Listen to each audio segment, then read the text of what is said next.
அதாவது இந்து முன்னணியிலிருந்து நீக்கப்பட்ட இந்து முன்னணியின் முன்னாள் உறுப்பினர் தியாகராஜன் என்பவர் 1994 அந்த வழக்கு போடுறாரு. யாருக்கு எதிராக வழக்கு போடுறாரு? இந்து முன்னணிக்கு எதிராக வழக்கு போடுறாரு.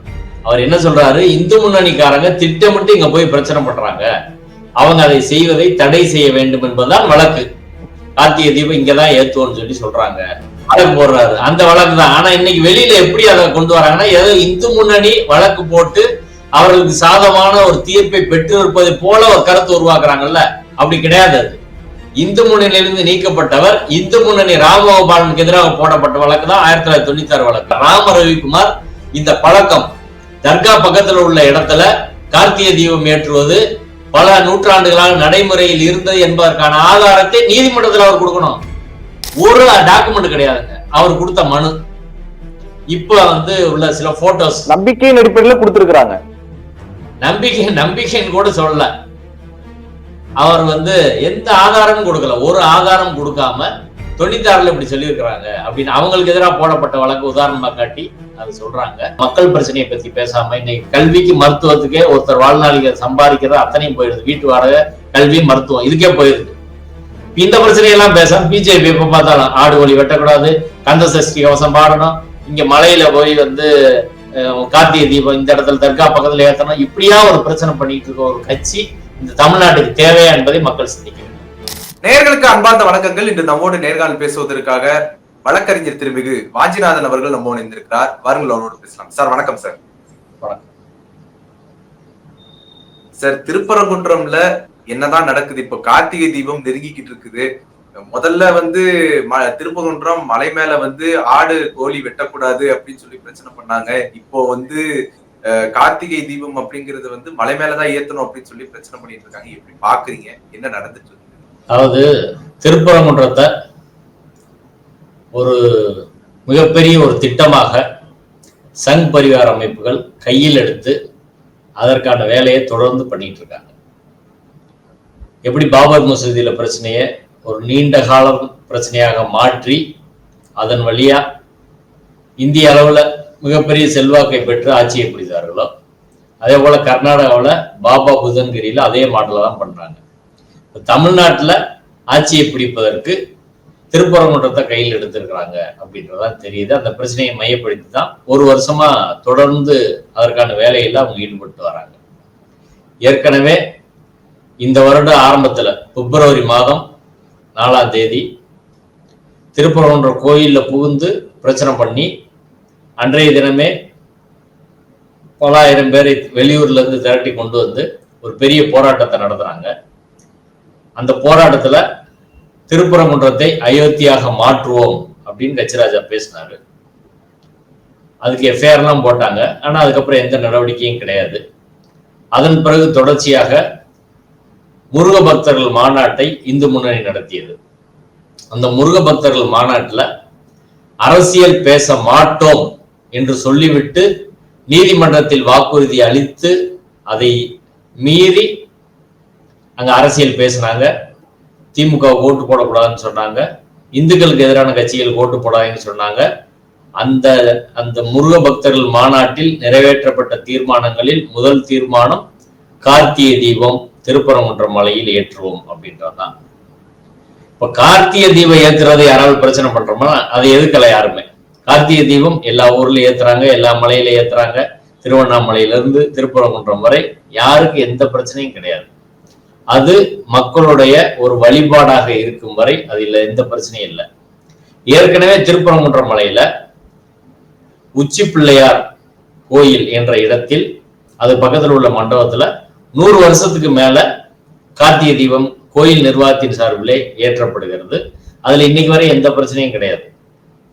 ஆனால் சங் பரிவார அமைப்பை சேர்ந்தவர்கள், இந்து முன்னணியை சேர்ந்தவர்கள், பாஜகவை சேர்ந்தவர்கள், RSS சேர்ந்தவர்கள் திருப்பரங்குன்றம் மலையில ஒரு தர்காவும் பள்ளிவாசலும் மலையின் ஒரு பகுதியில் இருக்கிறது. இதை பயன்படுத்தி இந்துக்களுக்கும் முஸ்லிம்களுக்குமான ஒரு முரண்பாட்டை தூண்டி ஒரு கலவரத்தை உருவாக்கி அதன் வழியாக செல்வாக்கு உருவாக்க முடியுமா என்பதுதான் அவர்களுடைய நோக்கம். இதுக்கு 1990 இருந்து திருப்பரங்குன்றம் பிரச்சனையில கார்த்திகை தீபம் ஏற்றுவோம் அப்படின்னு தொடர்ச்சியா பிரச்சனை பண்றாங்க. மதுரையில, திருப்பரங்குன்றத்துல, தமிழ்நாட்டில அவங்களுக்கு எந்த ஆதரவும் கிடையாது. அதனால அவங்களால அவர்கள் எடுத்த திட்டம் கிட்டத்தட்ட 30 ஆண்டுகளுக்கு மேலாக முயற்சி பண்ணி தோற்று போன ஒரு பிரச்சனைய திரும்ப இன்னைக்கு நீதிமன்றத்துக்கு கொண்டு வந்து நீதிமன்றத்தை பயன்படுத்தி அடுத்த கட்டத்துக்கு இந்த பிரச்சனையை கொண்டு போலாமா என்பதற்கான ஒரு முயற்சி தான் இப்ப கார்த்திகை தீபம் தொடர்பான வழக்கு. நம்ம கேள்வி என்னன்னா, மொத்த மழையும் புனிதமானது என்று இதற்கு முன்னாடி ஆடு கோழி வெட்டக்கூடாது அப்படின்ற வழக்குல இந்து முன்னணி சார்பிலே, RSS பாஜக சார்பிலே வந்தவர்கள் பக்தர்கள் சொல்லிக்கிட்டு அவங்க தரப்பிலான வாதத்தை முன் வச்சாங்க. மொத்த மழையும் புனிதமானது அப்படின்னு. நீதிமன்றம் அதை ஏற்றுக்கொண்டு மொத்த மழையில் ஆடு கோழி வெட்டக்கூடாது அப்படின்னு சொல்லிட்டாங்க. அது இன்னைக்கு உச்ச நீதிமன்றத்துக்கு போகும் நிலையில் அந்த வழக்கு என்பது இருக்கிறது. அதுவும் ஒரு நியாயமான சரியான தீர்ப்பு கிடையாது. இப்ப மொத்த மழையும் புனிதம்னா மலையில எந்த இடத்துல தீபம் ஏற்றினால் இவங்களுக்கு என்ன பிரச்சனை? ஏன் பள்ளிவாசல் அருகிலே தர்கா பக்கத்துலதான் ஏத்தணும் அப்படின்ற கோரிக்கையை இவர்கள் வைப்பதற்கான காரணம் என்ன? இதான் நம்மளுக்கு புரியவே இல்லை. மொத்த மலையும் புனிதம், கோயில் நிர்வாகத்துல இருந்து ஒரு இடத்துல ஏத்துறாங்க, இவங்களுக்கு என்ன பிரச்சனை? கோயில் நிர்வாகத்தின் சார்பிலே மதுரை உயர்நீதிமன்ற வழக்கில் பதில் மனு தாக்கல் பண்ணியிருக்காங்க. அதுல கோயிலோட ஸ்தானிகர்கள், அங்குள்ள அர்ச்சகர்கள் அவர்களுடைய கருத்தை அதிலே பதிவு செய்திருக்கிறார்கள். அவருடைய கருத்தின்படி திருப்பரங்குன்றம் கோயில் கருவறை, அதற்கு மேலே உள்ள கருவறைக்கு மேலே உள்ள கோபுர விமான பகுதி, அதற்கு மேலதான் இந்த உச்சி பிள்ளையார் கோயில் மண்டபம் இருக்கு. மூன்றும் ஒரே நேர்கோட்டில் வருவதால் அந்த இடம்தான் தீபம் ஏற்றுவதற்கு பொருத்தமான இடம் என்பது கோயிலில் உள்ள பட்டர்கள், அர்ச்சகர்கள், ஸ்தானிகர்கள் சொல்றாங்க. அவர்களுடைய கருத்தாக நீதிமன்றத்திலே பதிவு செய்யப்பட்டிருக்கிறது. மற்ற வழக்கெல்லாம் என்ன சொல்றீங்க? அனைத்து ஜாதி அர்ச்சகர் வழக்கு, சிதம்பரம் வழக்கெல்லாம் ஆகம சாஸ்திரங்களை கற்றவர்கள், பண்டிதர்கள், ஜீயரு, சங்கராச்சாரி, இப்படி இந்த மத குருமார்களோ அர்ச்சகர்களோ தான் மத தொடர்பான விவகாரங்களை, மதம் தொடர்பான, மத சடங்கு தொடர்பான விஷயங்களை தீர்மானிக்கணும். அரசாங்கமோ கச்சாரன்சி அதில் தலையிடக்கூடாதுன்னு தான் ஏற்கனவே பிஜேபி, RSS, இந்து முன்னணி, சங் பரிவார அமைப்புகள் நிலைப்பாடு. மற்ற எல்லா பிரச்சனையிலையும் அர்ச்சகர்கள், சபரிமலை எடுத்துக்கிட்டா அங்கு உள்ள பூசாரி, அந்த சாந்தியல் என்று சொல்லக்கூடிய பூசாரிகள் இருக்கிறாங்க. அவங்கதான் முடிவு பண்ணணும். அவங்கள தவிர வேற யாரும் அரசாங்கம் கருத்து சொல்லக்கூடாது, கச்சாரன்சி கருத்து சொல்லக்கூடாது, தலைமை அர்ச்சகர்கள் தான் முடிவு செய்யணும்னு சொல்றாங்க. அது இங்க பொருந்துமா இல்லையா? எல்லா இடத்துக்கும், இப்ப சபரிமலை கோயிலுக்கு, மீனாட்சி அம்மன் கோயிலுக்கு, சிதம்பரம் கோயிலுக்கு, ஸ்ரீரங்கம் கோயிலுக்கு, எந்த இதுக்குனாலும் தலைமை அர்ச்சகர்கள் தான் முடிவு பண்ணணும். ஒரு மத சடங்கு விவகாரத்தில் அரசாங்கம் தலையிடக்கூடாது, நீதிமன்றம் தலையிடக்கூடாது என்று பேசுபவர்கள் திருப்பரங்குன்றத்தில் அதை ஏத்துக்கிற மாட்டாங்க. திருப்பரங்குன்றத்தில் இந்து முன்னணி அங்கு உள்ள அர்ச்சகரின் கருத்தை ஏன் ஏத்துக்கிற மாட்டீங்க? அங்க ராஜா பட்டர் இருக்காரு, அவரோட கருத்தா அது. அப்ப ராஜா பட்டர் சொல்லுவது தவறா? என்ன சொல்றாங்க நம்மளுக்கு புரியல. அப்ப ஒவ்வொரு இடத்திலும் அரசியல் கேட்ட ஒரு நிலைப்பாடு எடுப்பது அப்படின்றதான் பிரச்சனை. இது மத வழிபாடு தொடர்பான பிரச்சனை அல்ல. இது முழுக்க முழுக்க ஒரு அரசியல் பிரச்சனையாக திருப்பரங்குன்றம் கார்த்திகை தீப நிகழ்வை மாற்றுவதற்கான ஒரு முயற்சியை இவர்கள் செய்கிறார்கள். இது அரசியலாக மாற்றப்படுகிறது. அங்கதான் பிரச்சனை வருது. சித்திரை திருவிழா நடக்குது, அழகர் கோயில் திருவிழா, அழகர் ஆத்துல இறங்குறாரு, அழகர் கோயில் திருவிழா நடக்குது, திருப்பரங்குன்றத்திலே திருவிழா நடக்குது, கார்த்திகை தீபம் வருஷம் நடக்குது. ஏதாவது பிரச்சனை வந்திருக்கா? அதெல்லாம் இயல்பான மக்களின் சமய விழாக்கள், அதுல ஒரு பிரச்சனையும் கிடையாது. ஆனா இந்து முன்னணியோ சங் பரிவார அமைப்புகளோ ஒரு பிரச்சனையை தலையிடுற போது அது என்னவா மாறுது? அந்த மதத்தில் அரசியலை கலக்கிறார்கள், அங்கதான் பிரச்சனை வருது அப்படின்றதான். இப்ப திருப்பரங்குன்றம் இந்த வழக்கை பொறுத்தவரை, திருப்பரங்குன்றம் மலை பிரச்சனையை பொறுத்தவரை உள்ளூர் மக்களுக்கோ அங்க உள்ள கோயில் நிர்வாகத்துக்கோ பள்ளிவாசல் நிர்வாகத்துக்கோ எந்த பிரச்சனையும் கிடையாது. மதுரையில் உள்ள மக்கள் எங்களுக்கு யாருக்கு எந்த பிரச்சனையும் கிடையாது. குறிப்பாக சங் பரிவார அமைப்பை சேர்ந்தவர்கள் தான் இது திட்டமிட்டு ஒரு பிரச்சனையை மாத்துறாங்க அப்படின்றதா விஷயம். இப்ப இதுல நமக்கு ஒரு சில கேள்விகள் வருது சார். என்னன்னா, இப்போ ராமரவிக்குமார் அப்படிங்கிறவர் வழக்கு போட்டு இது இந்த இடத்துல இல்ல, மலை மேலதான் நம்ம ஏத்தணும் அப்படின்னு சொல்லி 96 தீர்ப்பின் அடிப்படையில பண்ணுங்க அப்படின்னு சொல்றாரு. ஆனா 96 தீர்ப்புல அப்படிப்பட்ட விஷயங்களே சொல்லல அப்படின்னு தர்காவினுடைய குழுவினர் சொல்லிக்கிட்டு இருக்காங்க. அப்ப அப்படி இருக்கையில அதனுடைய தீர்ப்பை பார்க்கும் பொழுது தர்காவை சுத்தி 15 மீட்டருக்கு தள்ளி தீபத்தை ஏத்திக்கங்க அப்படின்னு சொல்றாங்க. சோ இதை நம்ம எப்படி பாக்குறது? இது அது மாற்றத்துக்கான இடம் அமைக்கப்படுமா? அது எப்படின்னு பாக்குறீங்க சார்? இந்த வழக்கில் 1996 ஒரு தீர்ப்பு இருக்கு, 2014 ஒரு தீர்ப்பு இருக்கு, 2017 ஒரு தீர்ப்பு இருக்கு. இந்த 3 தீர்ப்பையும் பார்க்கணும். இதுக்கு முன்னாடி 1923 தீர்ப்பு ஒண்ணு இருக்கு. அது யாருக்கு? 1923 மதுரை சார்பு நீதிமன்ற தீர்ப்பு. அதுக்கு பிறகு பிரிவு கவுன்சிலுக்கு போய் 1930 தீர்ப்பு. அதுல கோயிலுக்கான பகுதிகள் எது, கோயில் நிர்வாகத்துக்கு சொந்தமான பகுதி, தர்கா நிர்வாகத்துக்கு சொந்தமான பகுதி எது, அரசாங்கத்துக்கு சொந்தமான பகுதி எது அப்படின்லாம் பிரிச்சுட்டாங்க. இப்ப தர்கா நிர்வாகம் அவர்களுக்கு சொந்தமானது என்று சொல்லப்பட்ட இடத்தில் அவர்கள் செய்யும் சடங்குகளை அவர்கள் தான் தீர்மானிக்கணும். கோயில் நிர்வாகம் அவங்களுக்கு சொந்தமான சொத்து என்று சொல்லப்பட்ட இடத்தில் அவர்கள் தான் அதை தீர்மானிக்க வேண்டுமே தவிர வேற யாரும் வெளியில இருந்து போய் அதுல சொல்ல முடியாது. எப்ப சொல்லலாம்னா, அப்படி ஒரு மத சடங்கு யாரையாவது இழிவுபடுத்தினால் சட்டவிரோதமா இருந்தா அப்ப சொல்லலாம். இப்ப குறிப்பிட்ட சமூகத்துக்காரங்க உள்ள வரக்கூடாது அப்படின்னா அதை வேணா சொல்லலாம். அது மாதிரி சொல்லாத சூழ்நிலையில வேற எதையும் சொல்ல முடியாது அப்படின்றதுதான். இப்ப 1996 தீர்ப்புல என்ன சொல்றாங்க அப்படின்னா, அதாவது இந்து முன்னணியிலிருந்து நீக்கப்பட்ட இந்து முன்னணியின் முன்னாள் உறுப்பினர் தியாகராஜன் என்பவர் 1994 அந்த வழக்கு போடுறாரு. யாருக்கு எதிராக வழக்கு போடுறாரு? இந்து முன்னணிக்கு எதிராக வழக்கு போடுறாரு. அந்த வழக்கின் 7வது எதிர்மனுதாரர் யாரு? இந்து முன்னணியின் அன்றைய தலைவர் ராமகோபாலன். அவர் என்ன சொல்றாரு? இந்து முன்னணிக்காரங்க திட்டமிட்டு இங்க போய் பிரச்சனை பண்றாங்க, அவங்க அதை செய்வதை தடை செய்ய வேண்டும் என்பதுதான் வழக்கு. கார்த்திகை தீபம் இங்கதான் ஏத்துவோம்னு சொல்லி சொல்றாங்க, வழக்கு போடுறாரு. அந்த வழக்கு தான். ஆனா இன்னைக்கு வெளியில எப்படி அதை கொண்டு வராங்கன்னா, ஏதோ இந்து முன்னணி வழக்கு போட்டு அவர்களுக்கு சாதமான ஒரு தீர்ப்பை பெற்று இருப்பதை போல ஒரு கருத்து உருவாக்குறாங்கல்ல, அப்படி கிடையாது. அது இந்து முன்னணியிலிருந்து நீக்கப்பட்டவர் இந்து முன்னணி ராமகோபாலனுக்கு எதிராக போடப்பட்ட வழக்கு தான் 1996 வழக்கு. 1996 வழக்கு 21/11/1996 WP நம்பர் 18884 94 போட்டு 96 இந்த வழக்கு தீர்ப்பு வருது. சரிங்களா? அந்த வழக்கு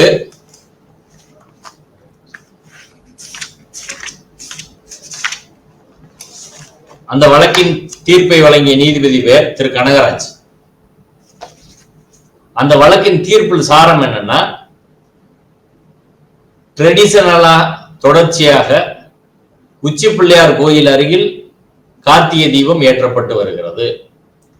அதற்கு பிறகு கொஞ்சம் பிரச்சனை வந்தோடனையும் தர்கா தரப்பு இன்னும் எல்லா எதிர்த்தரப்பு கோயில் தரப்பெல்லாம் உட்கார்ந்து பேசி குதிரை சுனை என்ற இடத்துல கார்த்திகை தீபம் ஏற்றலான்னு சொல்லி முடிவு பண்ணதாக நீதிமன்றத்தில் தகவல் சொல்றாங்க. ஆனால் தர்கா தரப்பு அதை ஏற்கவில்லை. இப்ப இவங்க சொல்ற இடம் தர்காவுக்கு பக்கத்துல, தர்காவை தாண்டி அந்த பள்ளிவாசலை தாண்டி போய் அதுக்கு பக்கத்துல இருக்கக்கூடிய ஒரு இடம் தான் இந்த தீபத்தூண் என்று சொல்லப்படக்கூடிய ஒரு இடம். அங்க உள்ளவங்கள்ட்ட விசாரிச்சு அவங்க என்ன சொல்றாங்கன்னா, அது சர்வே தூண், தீபத்தூண் கிடையாது அப்படின்னு சொல்றாங்க. அந்த சர்வே தூண்ல தான், தர்கா பக்கத்துல இருக்கிற சர்வே தூண்ல கார்த்திகை தீபம் ஏத்தணும் அவங்களோட கோரிக்கை. இப்போ 3 இடம் இருக்கு. ஒண்ணு உச்சி பிள்ளையார் கோயில் 100 வருஷமா ஏற்றிக்கிட்டு இருக்கிற இடம், 2வது குதிரை சுனை, 3வது தர்கா பக்கத்துல இருக்கிற இடம். இந்த 3ல எந்த இடத்தையும் 1996 தீர்ப்புல இந்த இடத்துல ஏத்துங்கன்னு எந்த இடத்துலயும் சொல்ல தீர்ப்பு. அப்ப அந்த தர்காவுக்கு பக்கத்துல 15 மீட்டர் தள்ளி ஏத்திக்கோங்க அப்படின்னு சொல்றது ஒண்ணு இருக்குது இல்லையா? அது என்ன சொல்றாங்கன்னா, அதாவது கோயில் நிர்வாகம் விரும்புற இடத்துல தீபம் ஏற்றலாம். ட்ரெடிஷனலா நீங்க அங்க ஏத்திட்டு இருக்கீங்க, இப்ப இப்படி கோரிக்கை வருது. அப்ப எதிர்காலத்துல எந்த இடத்துல தீபம் ஏற்றுவது என்பதை கோயில் நிர்வாகம் இந்து சமய அறநிலையத்துறை உயர் அதிகாரியின் ஆலோசனையின் பேரில் முடிவு செய்ய வேண்டும். ஒண்ணு. ரெண்டாவது, இதுல தர்கா அவ்வாறு முடிவெடுக்கும் போது தர்கா அருகில் இருக்கிறது என்பதை கவனத்தில் கொள்ள வேண்டும். மூன்றாவது, தர்காவிலிருந்து குறைந்தபட்சம் 15 மீட்டருக்கு அப்பால் உள்ள இடத்தை தேர்வு செய்து கோயில் நிர்வாகம் முடிவு பண்ணிக்கலாம். இதான் தீர்ப்பு. 15 மீட்டர்ல நீங்க ஏத்துங்க அப்படின்றதெல்லாம் தீர்ப்பு கிடையாது. நான் அதவே அப்படியே வாசிக்கிறேன். It is open to the Devasthanam, அவங்கதான் temple administration, to permit the lighting of the deepam for future years at any other place in Thiruparankundram hill. Any other place, Thiruparankundram மலையில ஏதாவது ஒரு இடத்துல அவங்க முடிவு பண்ணலாம். With the prior permission of the authorities under the HRNC act. HRNC அதிகாரிகள், உயர் அதிகாரிகளோட அனுமதியோடு திருப்பரங்குன்றம் மலையில ஏதாவது ஒரு இடத்த நீங்க முடிவு பண்ணுங்க. And while permitting any other person to light the deepam in any other place, or if the devasthanam itself want to light the deepam in any other place, they shall have due regard the nearness of the dargah and only choose a suitable place at least 15 meter away from the dargah, the flight of the steps and the Nellithope.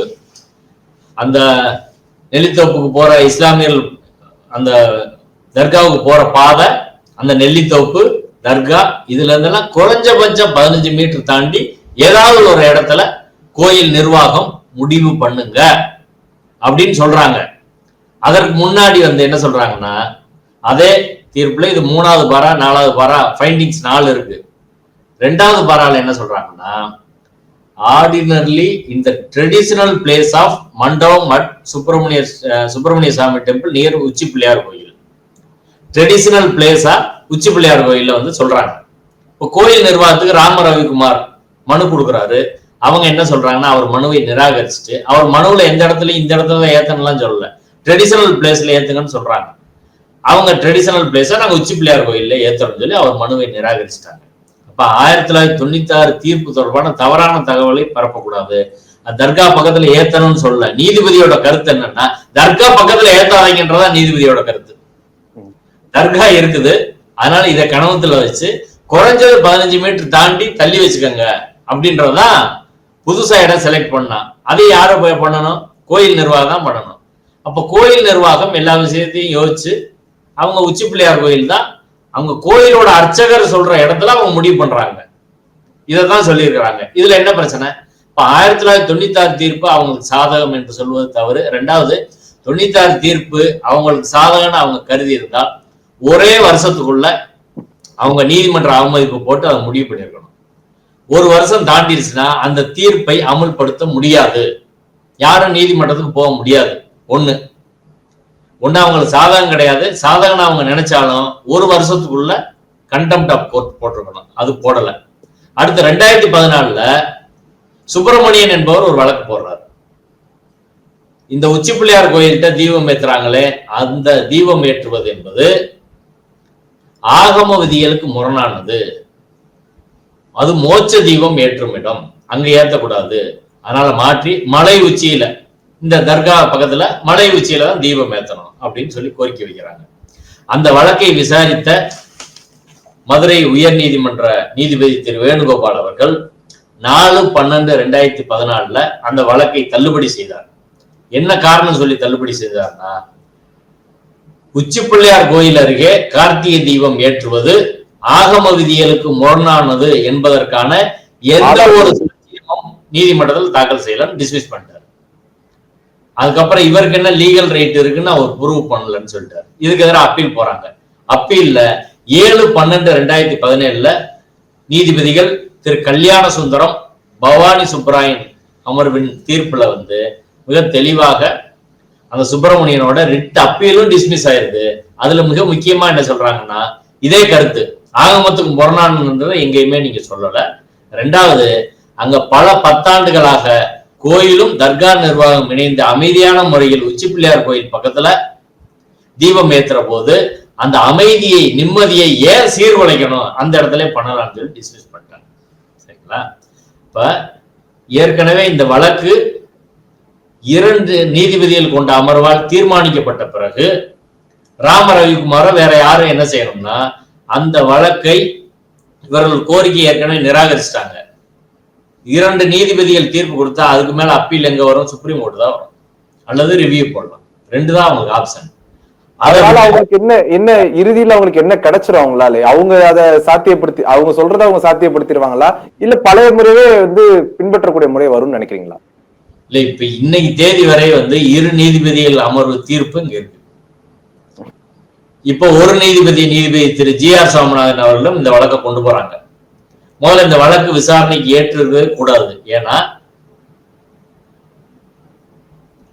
இந்த வழக்கு ஒரு பிரச்சனைக்கு ஒரு தடவை தான் வழக்கு போட முடியும். 7 தடவை வழக்கு போட முடியுமா சொல்லுங்க? ஏற்கனவே 2014 இதுக்கே வழக்கு போட்டு அந்த வழக்கு தள்ளுபடியாகி ரிட் ஆஃப் அப்பீல் டிசைட் ஆயிடுச்சு. இப்ப நீதித்துறை சட்ட மொழியில சொன்னா ரெஸ் ஜுடிகேட்டா என்று சொல்வாங்க. ஒரு தடவை வழக்கு போட்டா அதே காஸ் ஆஃப் ஆக்ஷனுக்கு அதே பிரச்சனைக்கு திரும்ப வழக்கு போட முடியாது. அது ரிட் பெட்டிஷனா இருந்தாலும் சரி, சிவில் வழக்கா இருந்தாலும் சரி. இப்ப 2 பேருக்கு இடையில ஒரு இட பிரச்சனைக்கு ஏற்கனவே கோர்ட்ல ஒரு முடிவாயிடுச்சுன்னு வைங்க, சர்வே நம்பர் 150க்கு 150 அப்படின்னு ஒரு இடத்துக்கு மதுரை KK நகர்ல ஒரு பிரச்சனை, 2 பேருக்கு இடையே கோர்ட்டுக்கு போறாங்க, முடிவாயிடுச்சு. அதுக்கப்புறம் இன்னும் 2 வருஷம் கழிச்சு இன்னொருத்தர் அதுக்கு வழக்கு போடுவாரா? அதுக்கப்புறம் இன்னும் 2 வருஷம் கழிச்சு இன்னொருத்தர் வழக்கு போடுவாரா? இப்ப 25-27 வருஷம் கழிச்சு 96 தீர்ப்பு இப்ப இம்ப்ளிமெண்ட் பண்ணுங்க அப்படின்னா 2014 ஒரு தீர்ப்பு இருக்கு, 2017 2 நீதிபதிகள் கொண்ட தீர்ப்பு இருக்கு. அப்ப கிளியரா ரெஸ் ஜுடிகேட்டா வில் ஆப்பரேட். அதனால மீண்டும் அந்த வழக்கு தாக்கல் செய்யவே முடியாது. 2வது 2 நீதிபதிகள் அமர்வு தீர்ப்பு அளித்த பிறகு ஒரு நீதிபதி எப்படி அதை விசாரிக்க முடியும்? இப்ப இந்த பெட்டிஷனை நம்பர் பண்ணது, இந்த வழக்கு விசாரணைக்கு ஏற்றுக்கொண்டதே அடிப்படையில் தவறு. இதை நேற்றைய தினம் எங்களுடைய வாதத்தில் நீதிமன்றத்தில் நான் அனைத்து ஜாதி அர்ச்சகர் மாணவர் சங்க தலைவர் ரங்கநாதன் அவர்கள் சார்பில், அவரை ட்ரெயின்டு அர்ச்சகர் அவர் சார்பில் நீதிமன்றத்தில் இடையீட்டு மனு தாக்கல் செய்து இந்த வாதங்களை எல்லாம் நீதிபதி திரு GR சுவாமிநாதன் அவர்கள் முன்பாக முன்வைத்தோம். 1 ரெஸ் ஜுடிகேட்டா 2 நீதிபதிகள் அமர்வு. ஏற்கனவே உச்ச நீதிமன்றம் பல்வேறு வழக்குல சொல்லியிருக்கிறாங்க, 3 நீதிபதிகள் தீர்ப்பு 2 நீதிபதி கட்டுப்படணும், சுப்ரீம் கோர்ட்டுக்கு ஹை கோர்ட் கட்டுப்படணும், 5 நீதிபதிகள் தீர்ப்புக்கு 2 நீதிபதிகள் கட்டுப்படணும். அது மாறினா அது ஒரு பெரிய குழப்பத்தை உண்டு பண்ணும். இப்ப நீதிபதி இதை விசாரிச்சு நீதிபதி திரு GR சுவாமிநாதன் அவர்கள் கூட ஒரு தீர்ப்பு தரான்னு வைங்க. ஏற்கனவே 2 நீதிபதிகள் தீர்ப்பு இருக்கு, இப்போ ஒரு நீதிபதி ஒரு தீர்ப்பு கொடுக்குறாரு. எதா அரசாங்கம் அமல்படுத்த முடியும்?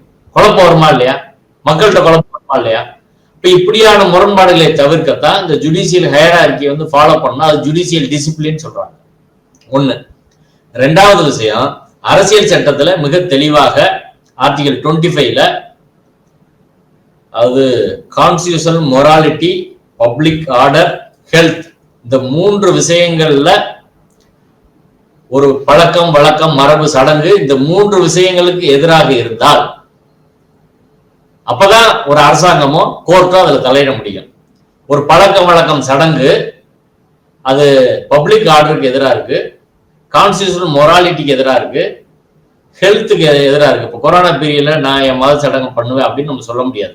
கான்ஸ்டிடியூஷனல் மொராலிட்டினா இந்த ஜாதி தான் வரணும், இந்த ஜாதி வரக்கூடாதுன்னு ஒருத்தர் ஒரு சடங்கு பண்ண முடியாது. பப்ளிக் ஆர்டர்னா ஒரு மிகப்பெரிய பொது அமைதி சீர்குலைஞ்சு இருக்கிற போது அரசாங்கம் தடுக்க முடியும். ஒரு பெரிய கலவரம் வெடிச்சு நடந்துகிட்டு இருக்கும் போது எதுவுமே செய்யாதுன்னு சொல்ல முடியும். இப்ப இந்த 3 காரணங்கள் தவிர்த்து ஒரு மத சடங்குல வேற யாரும் வேற எந்த சூழலையும் தலையிட முடியாதுன்னு அரசியல் சட்டம் சொல்லுது. சப்ஜெக்ட் டு அப்படின்னு தான் சொல்றாங்க. இப்ப கோயில் நிர்வாகம் இத தொடர்ச்சியாக 100 ஆண்டுக்கு மேல பண்ணிட்டு இருக்கிறாங்க. இப்ப இந்த 3 காரணத்தையும் உங்க பெட்டிஷன்ல சொல்லவே இல்லை. ராம ரவிக்குமார் வழக்குல எந்த இடத்துலயும் இந்த 3 காரணத்தை சொல்லல. என்ன பப்ளிக் ஆர்டர் பாதிக்குது, என்ன கான்ஸ்டிடியூஷனல் மொராலிட்டி பாதிக்குது, என்ன ஹெல்த் பாதிக்குது, எதுவுமே சொல்லாம அவங்க வழக்கு போடுறாங்க. அடுத்து அவங்க என்ன சொல்றாங்கன்னா இது 6ஆம் நூற்றாண்டுல வந்த பழக்கம் வழக்கம் கஷ்டம் அப்படின்னு சொல்றாங்க. இதே வாதத்தை இதற்கு முன்பான ஆடு கோழி வெட்டுற வழக்குல நாங்கள்லாம் வச்சோம். தொடர்ச்சியாக நாங்கள் ஆடு கோழி வெட்டும் பழக்கம் என்பது தர்கா நிர்வாகத்தின் சார்பில் பல நூற்றாண்டுகளை பண்ணிட்டு வராங்க அப்படின்னா அதற்கு நீதிபதிகள் என்ன சொன்னாங்கன்னா, அப்படி நீங்க பண்ணிட்டு இருக்கீங்கன்னா நீங்க சிவில் கோர்ட்ல போய் அந்த பழக்கத்தை ப்ரூவ் பண்ணுங்க. 1920க்கு முன்னாடி அது இருந்துச்சு, அந்த சூட்டுக்கு முன்னாடி இருந்துச்சுன்றதை நீங்க சிவில் கோர்ட்ல போய் நிரூபிச்சுக்கங்க அப்படின்னு சொல்லிட்டாங்க. என் கேள்வி என்னன்னா, இன்னைக்கு அது 3 நீதிபதிகளின் தீர்ப்பு. பழக்கம் வழக்கம் மரப தர்கா நிர்வாகம் 1920க்கு முன்னாடி அது இருந்துச்சு என்பதை நிரூபிக்க வேண்டும் என்று நீதிமன்றம் சொன்னால், இன்னைக்கு கார்த்திகை தீபம் ஏற்றும் வழக்கம் 1920க்கு முன்பாக இருந்தது என்பதை நீ சிவில் கோர்ட்ல தான் போய் நிரூபிக்கணும்னு சொல்லி இன்னைக்கு இந்துத்துவ அமைப்புகளை ஏன் நீதிமன்றம் சொல்லல? அந்த கேள்வி வருமா வராதா? அப்போ ஒரு பழக்கம் வழக்க மரபை அவங்க தான் நிரூபிக்கணும். ரெண்டாவது, செக்ஷன் 101 ஆஃப் எவிடன்ஸ் ஆக்ட், இப்ப புது எவிடன்ஸ் ஆக்ட்ல 104, யார் ஒருவர் வழக்கை தொடுத்தாரோ அவர் தான் வழக்கை நிரூபிக்கணும். எதிர்த்தரப்பு நிரூபிக்க சொல்லி கோர முடியாது. இப்ப தர்காதுல என்ன சொல்லுது, அரசாங்கம் என்ன சொல்லுது, இங்க டெம்பிள் என்ன சொல்றாங்க, இதெல்லாம் விஷயம் கிடையாது.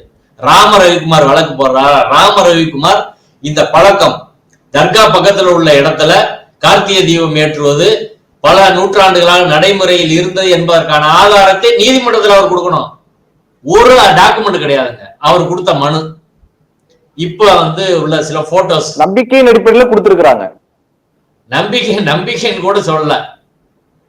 அவர் எந்த ஆதாரமும் கொடுக்கல. ஒரு ஆதாரம் கொடுக்காம 96ல இப்படி சொல்லியிருக்கிறாங்க அப்படின்னு அவங்களுக்கு எதிராக போடப்பட்ட வழக்கு உதாரணமா காட்டி அது சொல்றாங்க. அந்த வழக்கை அதனால நாங்க நீதிமன்றத்தில் இந்த விஷயங்கள்லாம் சொன்னோம். ரெண்டாவது, எந்த இடம் புனிதமானது? 3 இடம் இருக்குங்க. குதிரை சுனை, உச்சி பிள்ளையார் கோயில், தர்கா பக்கத்துல இருக்க இடம். இதுல எது புனிதம் யாரு முடிவு பண்றது? யாரு முடிவு பண்றது சொல்லுங்க. நீதிமன்றம் முடிவு பண்ண முடியுமா? அது டிஸ்பியூட்டட் கொஸ்டின் ஆஃப் ஃபேக்ட். அந்த சடங்கு அந்த பழக்கம் அப்படி இருந்துச்சான்றது டிஸ்பியூட்டட் கொஸ்டின் ஆஃப் ஃபேக்ட். அது ஆர்டிகல் 226ல உயர் நீதிமன்றத்துல முடிவு பண்ண முடியாது. அதுக்கு எவிடன்ஸ் கொடுக்கணும். அதுக்கு சிவில் கோர்ட்டுக்கு தான் போகணும். சிவில் கோர்ட்டுக்கு போகாம உயர் நீதிமன்றத்தில் இதை எப்படி தீர்மானிக்க முடியும்? இப்ப அவங்க ஒவ்வொரு பிரச்சனையா கையில் எடுத்து வராங்க. திருப்பரங்குன்றம் முருகன் மலை கீழே, திருப்பரங்குன்றம் மலை கீழே ஏற்கனவே எல்லா சமூகத்தை சேர்ந்தவர்களும் அங்க போய் ஆடு கோழி அங்க உள்ள கருப்பனை வெட்டிட்டு தான் இருந்தாங்க. முருகனுக்கே ஆடு கோழி வெட்டிய பழக்கம் தான் தமிழர்களோட மரபு. அதை காலி பண்றாங்க. அடுத்து கோயிலுக்கு கீழே வெட்டுறதை காலி பண்றாங்க. அடுத்து பக்கத்துல இருக்க தர்காவில இந்துக்களும் முஸ்லிம்கள் தான் போறாங்க, அதை காலி பண்றாங்க. இப்ப ரங்கராஜ நரசிம்மன் ஒருத்தர் அழகர் கோயில் கீழே வெட்டக்கூடாது, பக்கத்துல முட்டை கூட வைக்கக்கூடாதுன்னு அவர் ஒரு வழக்கு போட்டிருக்காரு. இது எல்லாம் நீதிமன்றத்துக்கு கொண்டு நீதிமன்றத்தின் வழியாக தங்கள் செயல் திட்டத்தை நிறைவேற்றுவது என்ற நோக்கத்தில் RSS சங் பரிவார அமைப்புகள் செயல்படுகிறார்கள். அதற்கான களமாக நீதிமன்றம் அமையக்கூடாது என்பதுதான் நமது நோக்கம். அதை நீதிமன்றத்திலே நமது வாதங்களாக நாங்கள் வைத்திருக்கிறோம். நேற்று பேசின போது கூட ஒரு வழக்கறிஞர், மூத்த வழக்கறிஞர் ஒருத்தவங்க சொல்றாங்க, ஒரு வார்த்தையை பயன்படுத்துறாங்க. அதெல்லாம் ரொம்ப வருத்தத்துக்குரிய ஒரு விஷயம். ஆனந்தவள்ளின்னு ஒரு அவங்க சீனியர் அட்வொகேட், அவங்க பார் பிரசிடென்ட்லாம் இருந்தவங்க. மலை மேல தர்கா இருக்கிறத எப்படி சொல்றாங்கன்னா, ஒண்ட வந்த பிடாரி ஊர் பிடாரியை விரட்டினது போல. ஒண்ட வந்த பிடாரி அந்த வார்த்தையை அவங்க பயன்படுத்தினாங்க. இஸ்லாமியர்கள் தொடர்பாக இப்படி ஒரு வார்த்தையை அவங்க பயன்படுத்துறாங்க. இதை நீதிபதி அதை தடுக்கணுமா இல்லையா? நீதிபதி அதை தடுக்கல. இப்ப இதையே நம்ம ஒரு 1000 வருஷம் 2000 வருஷம் 3000 வருஷம் முன்னாடி போவோம் அப்படின்னு சொல்லலாமா? நம்ம ஆரியர்கள் எங்க இருந்து வந்தாங்க கேட்கலாமா? அந்த கோயில்ல இன்னைக்கு உள்ள அர்ச்சகர்கள் எங்க இருந்து வந்தாங்க? தமிழர்கள் இருக்கிற இடத்துல மத்தவங்க எல்லாம் எப்படி வந்தாங்க? எப்படி சமஸ்கிருதம் வந்துச்சு அப்படின்னு நம்ம கேட்கலாமா? இப்ப என்ன வகையான அணுகுமுறையில் சங் பரிவார அமைப்புகள் நீதிமன்றத்தை கிள்ளுக்கிறையா அவங்க பயன்படுத்துறாங்க அப்படின்றதுக்கான உதாரணம் தான் நேற்று வைக்கப்பட்ட வாதங்கள். அதை நீதிமன்றம் வேடிக்கை பார்த்தது நம்மளுக்கு வருத்தமான ஒரு விஷயம் தான். எனவே அரசாங்கம் இதுல இன்னும் ஸ்ட்ராங்கா தலையிட்டு இந்த வழக்கை இந்த நீதிமன்றம் விசாரிக்க கூடாது என்பதற்கான நிலையை அரசாங்கம் உறுதியா எடுக்கணும். தலைமை நீதிபதிட்டு அதை அரசாங்க தரப்புல முறையிடணும். எங்கள் மத நல்லிணக்க கூட்டமைப்பின் சார்பிலே நாங்கள் தலைமை நீதிபதிக்கு மனு அளித்திருக்கிறோம். அரசாங்கமும் அதே போல ஒரு மனுவை அளிக்க வேண்டும். இந்த பிரச்சனைய மதுரையோட வளர்ச்சி இன்னைக்கு மெட்ரோ கொண்டு வர்றத பிஜேபி தடுக்குது. மதுரைக்கு பல தொழில் வர்றது எதுவுமே பெரிய தொழில்லாம் மதுரையில கிடையாது. அப்படி ஒரு பின்தங்கிய பகுதியா இருக்கக்கூடிய மதுரையில ஒரு வளர்ச்சி, கல்வி நிலையங்கள்ல இன்னைக்கு காமராஜ் யூனிவர்சிட்டில இருந்து எல்லாமே கீழே போயிடுச்சு. அப்படியான ஒரு நிலைமையில் இருக்கிற மதுரையில இந்த எந்த பிரச்சனையும் பத்தி பேசாம, மக்கள் பிரச்சனையை பத்தி பேசாம, இன்னைக்கு கல்விக்கு மருத்துவத்துக்கே ஒருத்தர் வாழ்நாளிக சம்பாதிக்கிறது அத்தனையும் போயிடுது. வீட்டு வாடகை, கல்வி, மருத்துவம் இதுக்கே போயிருது. இந்த பிரச்சனையெல்லாம் பேசாம பிஜேபி எப்ப பார்த்தாலும் ஆடு கோழி வெட்டக்கூடாது, கந்த சஷ்டி கவசம் பாடணும், இங்க மலையில போய் கார்த்திகை தீபம் இந்த இடத்துல தர்கா பக்கத்துல ஏத்தணும், இப்படியா ஒரு பிரச்சனை பண்ணிட்டு இருக்க ஒரு கட்சி இந்த தமிழ்நாட்டுக்கு தேவையா என்பதை மக்கள் சிந்திக்க வேண்டும். உங்களுடைய நேரத்தை ஒதுக்கி எங்களோட கருத்துக்களை பந்தமைக்கு நன்றி சார்.